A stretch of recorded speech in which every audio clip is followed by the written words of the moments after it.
Today we've got a great revenge story teaching somebody to be a little bit nicer. We'll get into that in a bit, but first, Nosy Aunty reports me to my parents, so we stole her TV. When I was in my teenage years, I joined a gang. We used to do stuff like smoke and drink, even though I wasn't up to the age when I could drink, but we never did any of those violent things. My neighborhood was one of those less dangerous ones. I'll come to explain why we formed gangs later, but for now I'll tell the story of how I stole my aunt's TV. When my auntie saw me with this group of boys that I'd been warned not to hang around with, she told my parents, even though we talked about it, and agreed that I didn't want my mom and dad to know. But I found out I was so angry at her. I told the rest of my gang that she was the reason why my parents were punishing me, so we decided to pay her back in the way that we could really hurt her. Not physically, at least. Then we decided that we were going to sneak into a house and take something very important to her. We were actually thinking it was going to be something like a jewelry box or an expensive artifact or something like a vase, but surprisingly when we got in there, one of us cited the television set that she had exclaimed at the quality, the make, and the newness of the flat screen TV. He was like, "Yo, we have to take that." I was a bit skeptical because it was a whole TV screen. It could be like a serious crime and we could have been arrested. But he said it would be fun and agreed, so we decided that we're going to steal the TV. And it took us some time to do that, but my aunt wasn't going to be home for a while. So we unscrewed the television and we were able to put it in the back of our car before leaving, and she never suspected a thing. And so later, she got into her house and noticed that her TV was missing, obviously. There was this huge space on the wall where the TV used to be. My aunt screamed. She thought she'd been robbed, but there was no sign of a break-in. She told my parents, she told the police, and the neighbors, but they hadn't seen anything. While my auntie was being so frantic because the TV was very expensive, my guys were having a laugh because of the way she was bothered. We pitied her. I decided to return the TV to her after 3 days. When she came back, she was so shocked that it was there. The police believed that somebody was playing a prank on her. She asked me, and I said I didn't even have the time to steal, but I told her that maybe she kept her business away from the gangs on the streets. Nobody would want to play a prank on her. In my neighborhood, I had a group of friends. We called ourselves a gang, even though we didn't have the liver to do what gangs do. I hung out with them from morning till night, and they weren't bad influences per se. They were just a bunch of excited teenagers, just like every boyfriend group. My parents had no issues with me hanging out with them until when was the time for me to prepare for my SATs. They said that my friends will be a big distraction for me because I'd already failed once. During that time, I was going over to my auntie's place to take some lessons from her because she's a math teacher. It was more like a ploy to keep me away from the boys because math was not really the subject I had issues with. It was more of English. But my parents said that if I was in my auntie's place, then I wouldn't be too tempted to hang out with the gang. My auntie didn't live too far away from us. Her house was big and she lived alone. She had a dog that I love so much, so I didn't have anything wrong with this idea of going to her place. Whenever I was at her house, she would cook very delicious meals and we would have such a good relationship that I was always eager to leave my house in the morning to go to her place for the tutorials that she gave me. My parents go to work in the morning, and there would be nobody with me at home if I stayed back. So they thought I would just play away with my day, hanging out with the boys. If they could get me to go over to my auntie's, then whenever they left the house, they could be certain that my aunt would ensure that I was studying. It was a win-win. I became this studious kid who always had a textbook in front of him. It got very frustrating. My aunt allowed me to use my phone and laptop to watch movies or chat at intervals, but she would ensure that I was not spending too much time on screens and I was solving questions. I kind of got bored. Every day had a similar routine. I just wanted to go hang out with my guys just once. I mean, what could one time do? It's not like I would forget every single thing that I'd read, and that one day will be the reason I fail my SAT exam. But my aunt was not in support of my suggestion. She wouldn't let me leave her house. Around that time, my auntie was changing her TV, and she said she had some handyman coming to the house to change a flat screen TV to an even bigger one. This woman was so proud of herself and so proud of her new TV that she kept taking pictures of it. I was fascinated by the screen too because I've never seen anybody's TV that big. My parents weren't struggling, but we didn't spend even that much on gadgets and household appliances. When it came to screens, the one we were using in our living room had been there for at least 10 years. Seeing my auntie get so excited about a new screen was new to me. I didn't even have a video game in my room because my parents didn't think it was necessary. Somehow, I just wanted to be my auntie's kid so that she could get me all the things that my friends had that I didn't. I was kind of proud to be her nephew. The way she treated me too also made me want to be at her place more than in mine. She was cool and nice. But when she kept on insisting that I stayed indoors every day rather than hang out with my friends, I started to resent her place a little bit. It got so bad that when my auntie wanted to leave the house, she locked me inside and told me that everything that I would need was inside. Whenever she was leaving the house, I was alone in the house with her dog and nobody could come in or go out. She did that because she was afraid of my parents. I don't know why she was afraid of them. My mom is her older sister, but she had more money and influence than the both of them combined, so to me it didn't make sense. Whatever order that they gave her, she carried it out for them, even when it was against her will. I texted my boys that even if there was ever a chance to sneak out and hang out with them, it wasn't possible anymore because I was always getting locked in. They laughed at my condition and mocked me that I was being a wimp because if I really wanted to do something, I'll figure out a way. So I thought of something. When my aunt got home that day, I helped her bring in the groceries from her car once she opened the door. I was thinking of searching her entire house for spare keys, but that would be too much trouble, and I may never find it, and she'll know I've been in places that I should not have been in, so I decided that I was going to duplicate the key that she left on the door. I thought I'd have to make the prints of the keys down on something like soap maybe, but I realized that on the key holder, there was more than one key for the front door, so I took off one and she didn't notice. The next day, I was able to open the door after she locked it and went out to hang with my guys. While she was out, I was able to duplicate the keys and return hers to the key holder without her noticing. I always had my own keys in her house when she was out. She didn't know about this, and for some time, I was always sneaking out after she left. But there was this day that she didn't lock the door, and I went out. I thought she had gone to teach her class as usual, and she forgot to lock me in that day.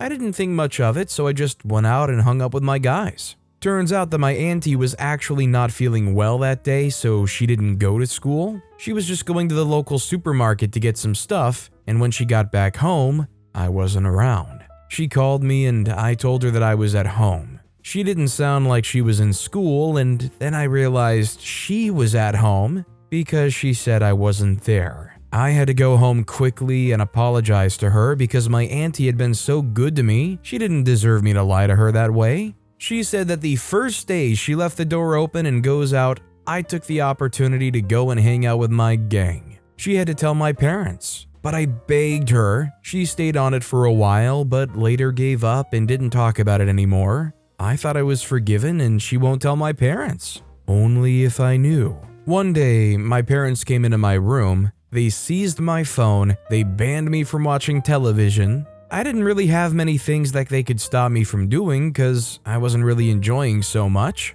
But what hurt me the most was that I wasn't getting to go over to bother my poor auntie anymore. By poor, I'm not sure what they meant because this woman was way richer than them. But anyways, I received this punishment for absolutely no reason that I was aware of. I was able to communicate with my guys when my mom left the house that this was what was happening, and I wasn't even sure why I was being punished. One time when we had dinner and my aunt was invited over, she had a conversation with me. We were doing dishes after dinner was done and she asked how I was enjoying my punishment for defying her rules. I was shocked because she didn't act like she was still going to tell my parents. Hearing that, I felt betrayed. I was like, Auntie, I thought we were friends. You said you weren't going to tell my parents, but you went ahead and told them and I'm serving this horrible punishment and I can't even go over to yours anymore. And she was like, that's what I get for disobeying her. At the moment, I got angry and stole my phone from my mom's dresser and texted my gang that the whole time, it was my auntie that actually reported me to my parents.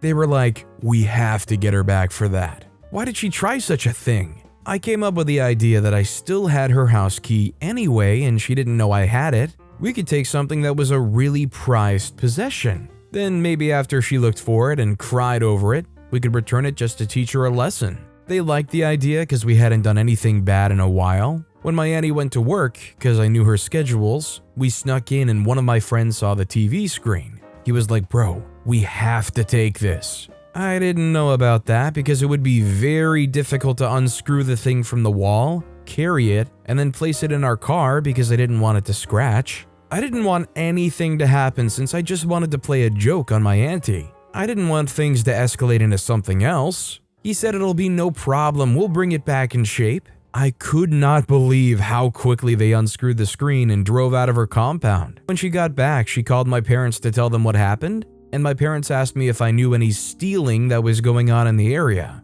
I said I wasn't aware. My aunt talked to the police, she cried over it, she talked to everybody on the street, and then cried some more. I couldn't bear seeing her that way, but something in me had me laughing because it was the perfect way to get her back. I don't think taking any other item but that large TV screen would have really done it for us. I just told her, okay, if this person who took the TV screen lives in our neighborhood and it was a street boy, I could talk to them because I had connections around them, and I'll just tell them to return it. That you're my auntie, and for the first time, my parents were glad that their son had neighborhood gang members as friends. To them, it somehow meant immunity from robberies and burglars. Their son is a friend of the gang members. Gangs wouldn't attack them or their home. So I went to tell my friends that the prank was over. We could return our TV screen.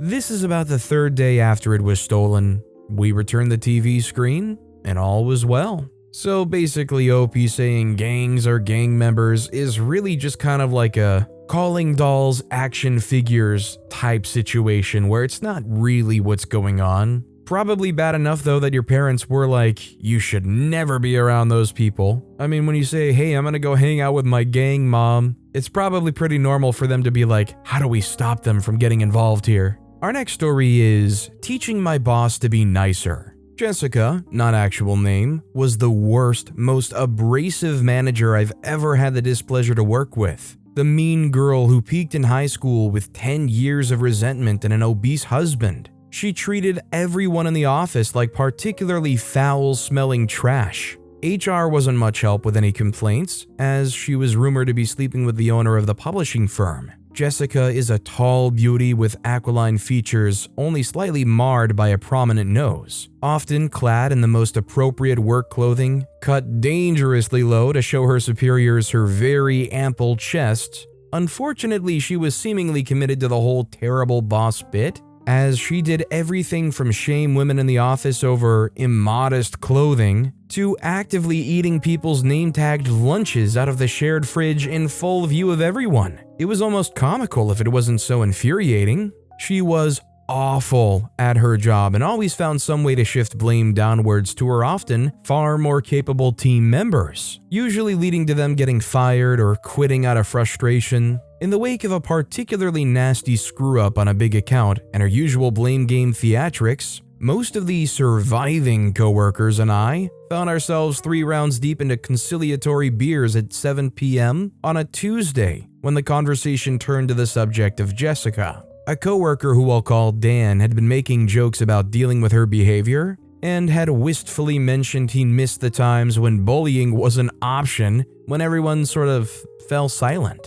I got home and couldn't get the notion out of my head. What if we bullied Janet? It's not like anyone at the office really liked her anyway, who would care? I obsessed over it all night. The thought invaded my dreams like an annoying little earworm and followed me through the night and into the office the next morning. I get to my cubicle and prepare to have it affect my productivity at work that day when I hear a string of curse words coming from the direction of Jessica's office. Quick note on the geography of my office floor plan. I was sat furthest from her. If I heard it, everyone else did too. Someone had emptied out her office. They had meticulously put every personal item neatly into a cardboard box in the corner and cleared out everything else, desk, chair, and file cupboard just entirely gone. It had to have taken all night, as if someone had shared the same earworm that had bugged me last night and drove straight from the bar to the office. I glanced over at Dan, who seemed to have suddenly developed an inordinate amount of interest in the report he was typing up,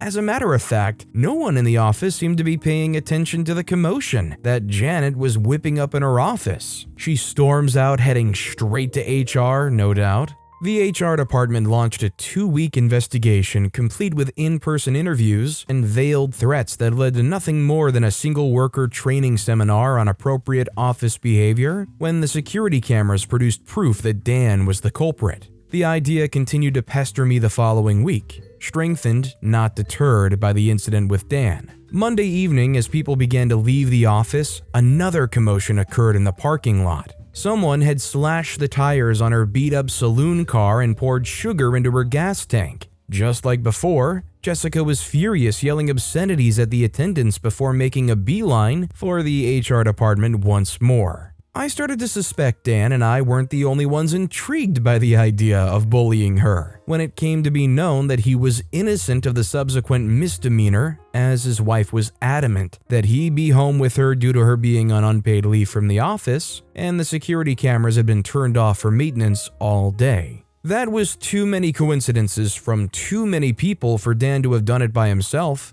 if he did it at all. HR gave up on their investigation, and no action was taken against anyone in the office, besides Janet announcing that she'd find the perpetrator and have them fired, then fuming and leaving when she was ignored. Thus began what must have been the most heckish month of Jessica's adult life. Every couple days brought some fresh heck for her, starting with childish pranks like removing the hinges from her door to stealing her lunch, every prank building in intensity as if to outdo the last. I hadn't slept in a week. The idea had turned to a compulsion that at this point everyone clearly felt. I was one of a few in the office who hadn't done anything to her yet, and it was maddening. Every day I didn't contribute, I felt more and more imaginary accusatory stares from my coworkers. Everyone else was doing it. What was stopping me? I began to scheme. I would pull off the coup de grace and satisfy the infernal need that had gripped me over the past few months. I got the idea while watching old movies Friday night after work. I was going to cut the head off a horse and leave it in her bed, just like the mafia used to do. If this was going to work, I'd have to start getting things together immediately. She needed to wake up to it on Sunday morning. I jumped off the couch, got my coat, and was in the car under 10 minutes flat. First, I had to get a horse and then figure out how to leave it at her house. I began to scheme. Getting her address was easy. I simply had to get into the employee data in our system and find her details, and then it was off to see a man about a horse. Monday morning, I sat shivering with anticipation at my desk. The compulsions held over me had lessened, but there was still a dull throb at the back of my head. I had to know how it turned out. Jessica always rolled in late to work. But by that time, it was already well past noon and still no sign of her. I began to worry. There were far too many things that could have gone wrong. The police could burst through the office doors at any point. Who knows how many laws I'd broken over the course of the weekend?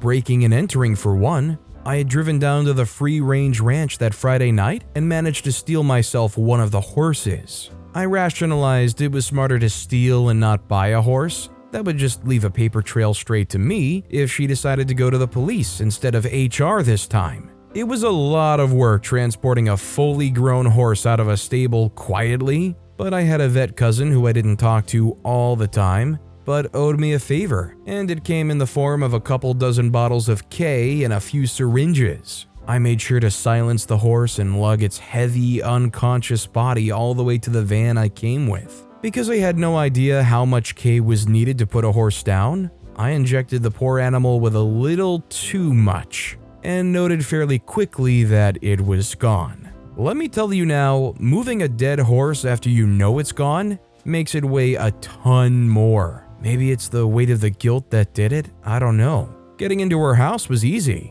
Before you wonder, I'd watched enough YouTube videos and read one too many Tumblr and Reddit posts on how to commit a crime and go undetected, so I was appropriately covered. Another quick fact for you, Jessica was also incredibly forgetful, so she had a lot of her personal details in a single Google Doc. Somehow, the place she left her spare key was included as well. Before I got to her house, I went to an acquaintance's place who helped me cut off the head and take the body into his custody. He was a nice, honest guy, and he gave me some money because apparently horse meat is a rare delicacy among some. I would never judge. I mean, he didn't ask why I needed just the severed head. Once I was done with that, I moved to Jessica's house, got into her bedroom and emptied the trash bag with a bloodied horse's head on her bed. I spent some time admiring my handiwork before remembering to check if she had any surveillance cameras of any sort. The place was clean, really nice even. Definitely not somewhere I imagined a stuck-up jerk like her living, but hey, to each his or her own. The sight of blood and the weight of my actions started to get to me, so I decided that it was time to dip. I put everything back where they belonged, then went to see my cousin and we burned everything that had been used in the operation. Getting rid of the evidence was my first priority. We rinsed out the truck, then went out drinking together. She wanted to do more, but I was tapped out. With the amount I drank, I was sure to get a hangover the next morning, but the thought of how the day would go surpassed any worries I had. At 2 p.m., Jessica tottered into the office wearing the biggest, darkest pair of sunglasses I had ever seen. She had clearly been crying and was visibly shaken. She rushed into her office, clearly avoiding the questioning eyes of everyone else, and by the end of the workday, office gossip began to spread. Someone had left a severed horse head in her bed. I had done it. I'd finally gotten my own lick back. The pressure that had built up released all at once, and I almost fell to my knees out of relief. About an hour after that, the full force of the HR department and the owner of the firm made their way through the confused crowd that had started to form at the door of her office and shut the door. I had thought they would be on her side, but surprisingly, not more than 15 minutes after entry into the office, raised voices and a singular icy tone could be heard. Jessica had made the mistake of threatening to sue the company over their lack of action as regarded the repeated incidences of what she could be described as workplace bullying, and earned the ire of the boss. She immediately lost whatever support the company had been willing to give. Office gossip says she was strongly advised to keep quiet and accept the situation, or face a lengthy legal battle. Jessica never showed her face at the office again. I suspected that she would have a very negative reaction to what had transpired, but I genuinely had no inkling she would just disappear like that. No 2-week notice? She didn't bother to pick up her personal belongings by herself, or even her resignation letter. The following month, there was simply a thin, smartly dressed man who had claimed to be her lawyer, and did both. The official word on the matter became muddled. No doubt a strongly worded memo was shared amongst the higher-ups. Jessica was to be replaced with immediate effect. Her replacement was a short, bubbly-looking man named Earl, who promised to handle his duties with a professionalism he claimed had been sorely lacking in our previous boss. A very quiet chuckle fluttered around the room. We knew how to handle it if he began to go sour. Now, if this legitimately happened, which I find a lot of steps hard to believe, like OP dragging a horse's body by themselves into a van, I would be really surprised that this lady went to the office instead of straight up calling the police, no-showing, or calling off. There's so many moving parts here that are so crazy that, frankly, I just hope it didn't happen. I mean, let alone for any of this, just for the horse. But with that being said, that's all the time we have for today. Now, if you want to hear another crazy revenge story, check out that video on the left. Or if you missed my latest video, check out that video on the right. That said, I'll see you all next time with some more stories.